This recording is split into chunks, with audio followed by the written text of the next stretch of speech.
शुभ दुपार सगळ्यांना. दुपारच्या 12:30-1 वाजलेले आहे आणि आमचं पुन्हा सांडगं घालायचं काम चालू आहे. आणि आमचं तिकडं बापूचं काय चाललंय काय माहिती, कसं फिरतात. तुम्हाला त्या दिवशी म्हणलं मी सांडगं घालून दाखवतो आणि तुम्हाला तर काय अजून सांडगं, मला हे दुसरंच पुरावते. सांडगं तर काय घालून येड घालायचं, वांगी भिजवायची वायली, लसूण भिजवायचा वायला, आणि काय काय सांगा बरं तुम्हाला. अहो, आमच्या बापूला हरभरा भिजवायची. ह्यांच्या वस्तू भिजवल्या तर सुख लागते. लय ह्यांच्या, काम नाही असतं तर मग आमच्या लय बापूला. अवघड आहे. काय सांगायचंय आता तुम्हाला. आणि बारामतीला जायचंय कुरेल टाकाय. आधीच सांगून बसलं. मावशी पण आल्या तर असू द्या, कसं असं तसं समद्यांना राम राम नमस्कार, जय हरी हरी कृष्ण. लय लय तू राखलं पटापटा. लय गडबड झाली होय. जावंच लागतंय काय तुम्हाला शेताला? मग काय हा? कशावर पाणी लावले शेताला? लावलंय उसावर, बारके का मोठे? मोठ्या ते खोडव्या. होय. उन्हाळा दिवस लागला की असली तारांबळ असते. युरिया घेऊन चालेल. युरिया कशाला टाकता आता इतक्या उन्हाचं बापू? खोडव्याला इतक्या उन्हाचं कोथमीर. कोथमिरीला वय लय पण नका टाकू, नाही तर ऊन वाढलंय. मग काय उन्हाने पाणी लय नाही मिळलं. हा आणि ते आता तिकडं तो का दिसतात का तुम्हाला? ती वांगी 2-4 वापा आहेत ती भिजावतात. ह्या इरीतनं वाईस त्या इरीतनं वाईस थोडं थोडं. त्या टाकीवर लक्ष दे बर का, माझ्या ध्यानात नाही राहायचं. ती खालच्या त्याच टाकीत ती खाली थोडं घेऊन परत ना तिकडं पाणी भरावं लागन. टाक्या सगळ्या भरून घ्यावं लागत्या. लय सगळ्याच टाक्या मोकळ्या. 2-3 दिवस संध्याकाळची लाईट असल्यामुळं 2 दिवस भरलं पण ती अजून गेलं जायच्या. ती बारामती 1 वाजता बंद होती. आज काहीतरी बारामतीत हाया. मग आता 1च्या पुढं व्हायची चालू.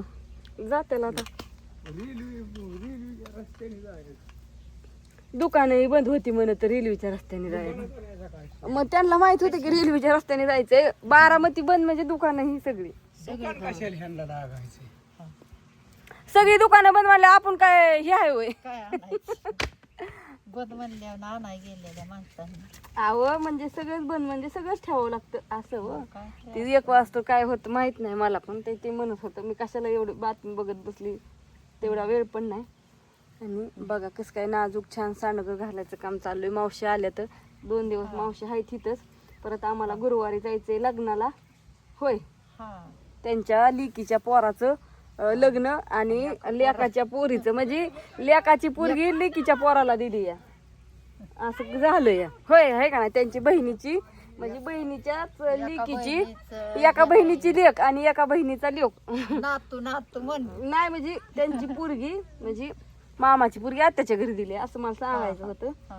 तर आता गुरुवारी जायचोय आम्ही आणि परत लागणार. मग म्हणलं ऑर्डरी भरपूर सांडग्याच्या आल्या, तर 2 दिवसात सांडगं काय हॉटेल ती वाळत्याला. कारण का सांडगं वाळायला 2 दिवस लागतच, खडंग आणि पूर्ण. आणि मुंबईच्या ठिकाणी कसं दमट असं वातावरण असल्यामुळं सगळ्या ताई म्हणतात मुंबईच्या, रेश्मा आम्हाला सगळे सांडगे कडक उन्हात छान वाळवून देत जा. आमच्या इथं जागा नाही वाळू घालायला किंवा वातावरण असं ह्याच्यात असतं ना, त्याच्यामुळं मग मी असं कडक वाळवून देते. आज सगळ्यांचे कुरिअर पॅकिंग करणार आहे, कालपर्यंतचे जेवढ्यांचे टाकलेले तेवढ्यांचे. आणि सगळ्यांचं शुक्रवार गुरुवारपर्यंत पोचेल सगळ्यांची पार्सल. कुणी टेन्शन घेऊ नका, सगळ्यांचं येईल. थोडा उशीर होईल पण पोचेल. कसं असतं थोडं पोस्टाचं ही काम असलं किंवा पोस्टाने टाकलेलं असलं, आपण पोस्टांना पण वेळ लागतो. काय असतात अडचणी, कधी बंद असतं कवा काय. आणि आमच्या इथं बारामतीत भावनगरचं पोस्ट 12:30लाच बंद होतं. सकाळचं लवकर जावं लागतं, तेव्हा पोस्ट चालू घालते ते. जसं असं व्हायचं काय वांगी भिजवून आहे ना. बापू निऱ्याची पिशवी बांधून ठेवली या. आणि बापू मला वाटतं खालच्या विहिरीत पाणी किती काही बघायला गेलं असते ना. इकडं झाडांवर उली पडतंय पाणी, काय सांगावं आता. जसं होईन एका बाजूचं आज, एका बाजूचं उद्या, एका बाजूचं परवा, असं करावं लागतंय आम्हाला. पाणी द्यावं लागतं आता इथनं पुढं झाडांना आमच्या. तरी इकडची झाडं मोठी झाल्यात त्याच्यामुळं वाईट तरी ही सुक लागले. पण तरी मधली झाडं आहेत ना ती शोची, त्यांना पाणीच लागतं. कारण का ती लगेच जळतात म्हणजे परत उपजारायचे येत नाहीत, काढूनच टाकावं लागतात. 2 काढून टाकले ते.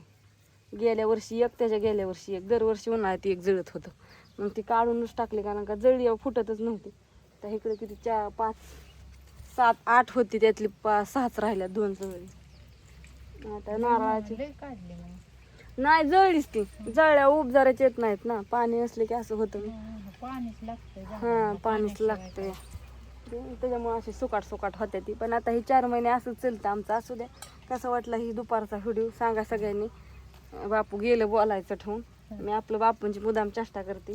ती म्हणतात ना तुला सांडगं घालू लागतो, तुला सांडगं घालू लागतो. बऱ्याच ठिकाणी परभणी साईड, बीड साईडला वडे म्हणतात आणि आमच्या इकडं पुणे जिल्ह्याच्या साईडला सगळे सांडगे म्हणतात. त्याच्यामुळं मग बऱ्याच जणांना कळतं, कुणाला कळत नाही, म्हणून मी आपलं डबल सांगते. सुद्या बाय सगळ्यांना, शुभ दुपार.